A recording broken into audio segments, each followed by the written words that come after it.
Assalamualaikum warahmatullahi wabarakatuh. Perkenalkan, nama saya Rizky, NIM 203060497 dari kelas Majalah 3. Ingin menjelaskan perkuliahan atau materi hari ini dengan judul mengelola tekanan stres dalam pekerjaan.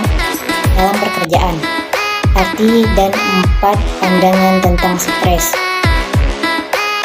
Stres adalah suatu kondisi dinamik yang di dalamnya seorang individu dikonfrontasikan dengan suatu peluang, kendala, atau tuntutan yang dikaitkan dengan apa yang sangat diinginkannya, dan hasilnya dipersepsikan sebagai tidak pasti dan penting.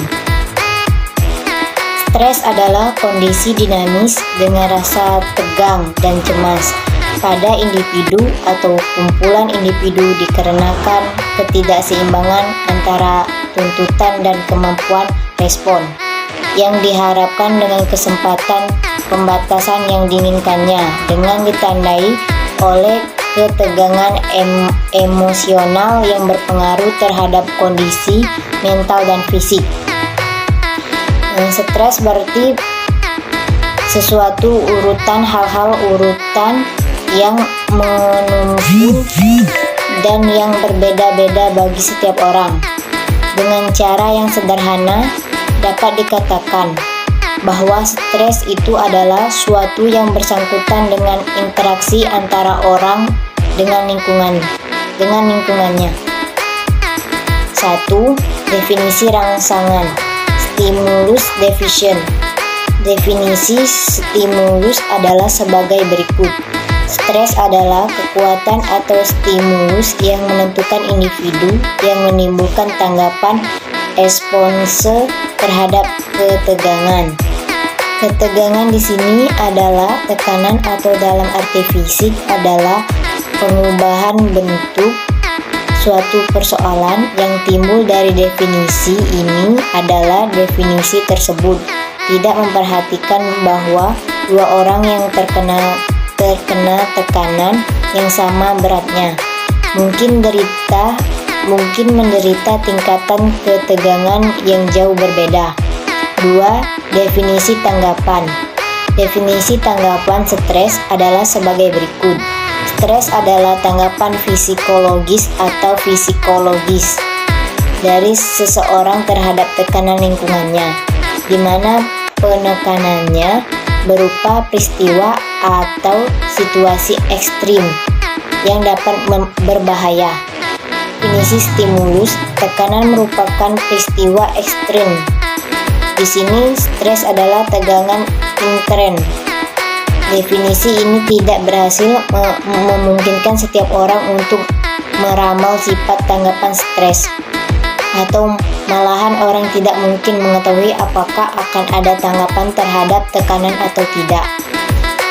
Definisi rangsangan tanggapan. Contoh definisi tanggapan stimulus adalah bahwa stres merupakan konsekuensi dari interaksi antara stimulus, lingkungan, dan tanggapan dari individu yang bersangkutan. Stres dipandang lebih dari sekedar stimulus atau tanggapan. Stres adalah hasil dari suatu interaksi yang unik antara kondisi stimulus dalam lingkungan dan kecenderungan individu menanggapi dengan cara tertentu. 4. Definisi kerja. Masing-masing dari ketiga definisi tersebut mengajukan wawasan tentang hal-hal yang menimbulkan stres. Oleh karena itu, masing-masing digunakan untuk mengembangkan suatu definisi kerja. Jadi, dapat didefinisikan stres sebagai suatu tanggapan adaptif yang dipengaruhi oleh perbedaan individu dan atau proses psikologis, yakni suatu konsekuensi dari setiap tindakan ekstern, lingkungan, situasi, atau peristiwa yang terlalu banyak mengadakan tuntutan psikologis dan atau fisik terhadap seseorang. Program mengelola stres.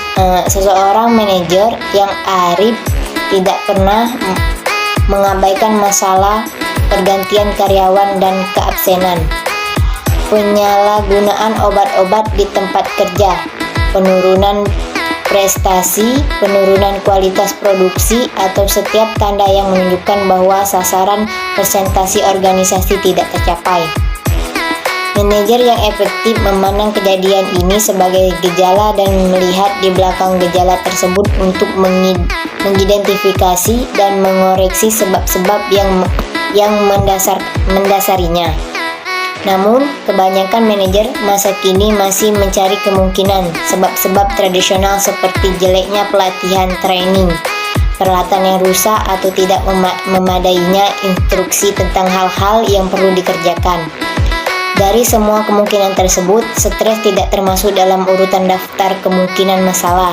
Jadi, langkah yang paling pertama dari program penanggulangan stres ialah mengakui bahwa stres itu ada, sehingga langkah tersebut masih tetap di dalam batas yang dapat ditolerir.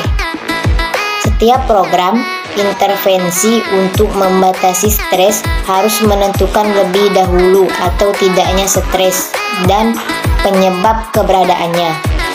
Beberapa contoh program keorganisasian akan disajikan dalam bagian ini. 1. Analisis peranan dan kejelasannya.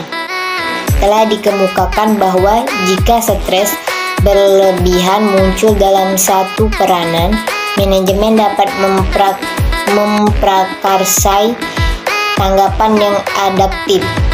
3. Tanggapan semacam itu ialah merumuskan peranan orang yang bersangkutan, mengurangi beban peranan berlebih dengan mendistribusikan kembali pekerjaan, dan memberlakukan prosedur mengurangi stres jika hal itu terjadi.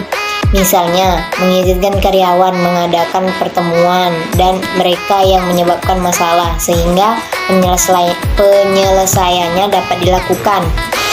Masing-masing metode tersebut mencoba meningkatkan kesesuaian antara orang pada suatu peranan tertentu dengan pekerjaan atau lingkungan organisasi yang sama digunakan dalam program pemerkayaan pekerjaan.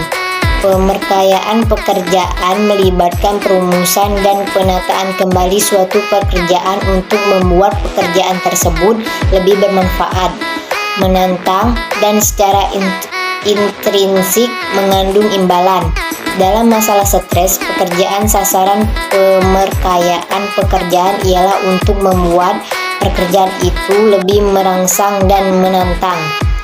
Pemegang pekerjaan harus diberi tugas yang secara intrinsik perimbalan dan kesesuaian antara orang yang bersangkutan dengan pekerjaan akan membuahkan hasil. 2. Program seluruh perusahaan. Program penanggulangan stres dapat ditawarkan atas dasar yang luas pada perusahaan. Beberapa program pemusatan perhatian pada masalah-masalah tertentu, program penanggulangan masalah alkohol dan penyalahgunaan obat-obatan, program relokasi pekerjaan, program penyeluruhan karir, dan sebagainya. Program yang lainnya lebih bersifat umum. Program kesehatan emosional, pusat bantuan karyawan, program evaluasi kesehatan, dan pelayanan kesehatan khusus. Pada mulanya dipakai nama seperti kesehatan mental, psikiatrik yang serius. Perusahaan telah mengubah nama program mereka. Nama yang populer sekarang ialah manajemen stres. 2 program cikal bakal manajemen stres yang sering digunakan ialah klinis dan keorganisasian. Yang pertama diprakarsai oleh perusahaan dan memusatkan perhatian atas masalah-masalah individu. Yang berikutnya menyangkut unit atau kelompok dalam angkatan kerja dan memusatkan perhatian atas masalah-masalah kelompok atau organisasi secara keseluruhan. 4. Penyebab stres dalam organisasi. 1. Stresor lingkungan fisik, sinar, kebisingan, temperatur udara yang kotor. 2. Stresor individu, konflik peranan, ketekanan peranan, beban layak, tanggung jawab terhadap orang, ketidakkemajuan karir, dan rancangan pekerjaan. 3. Stresor kelompok, hubungan yang buruk dengan rekan sejawat,